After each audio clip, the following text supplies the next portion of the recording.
বাড়ি থেকে এক টেবিল ভর্তি ভালোবাসা পাঠিয়েছে। কোনটা ছেড়ে কোনটা দেখাবো বুঝতেই পারছি না। তো প্রথমে দেখি সবজি কি কি পাঠিয়েছে।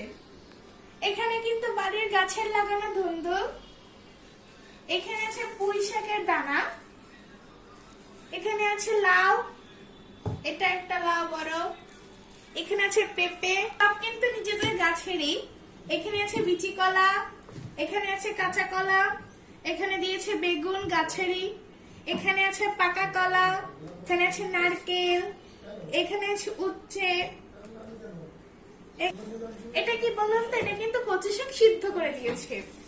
এখানে আছে পুঁই শাক, এখানে আছে ঢেঁড়স, এখানে আছে গাটি কচু, আর এখানে আছে পানি ফল। এটা কিন্তু আমার অনেক বেশি পছন্দের। এই তো সবজির পর্ব শেষ। এখন দেখি কি কি মাছ পাঠিয়েছে। এখানে আছে দাদুর পুকুরের মাছ, সিলভার কাপ মাছ, রুই মাছ, রয়েছে বাটা মাছ, তেলাপিয়া মাছ এবং সিজোর জন্য একটা গলদা চিংড়ি দিয়েছে ছোট। এখানে আছে আমার সবচেয়ে পছন্দের মাংস, হাঁসের মাংস, এগুলির ঘিলু।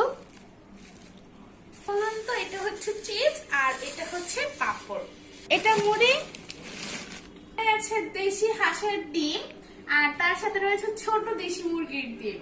এছাড়া রয়েছে দুধ। আমার বাবা গিয়েছিল বাড়িতে এবং বাড়ি থেকে বস্তা বস্তা ভালোবাসা পাঠিয়ে দিয়েছে। তো সবার কেমন লেগেছে অবশ্যই কমেন্ট করে যাবেন।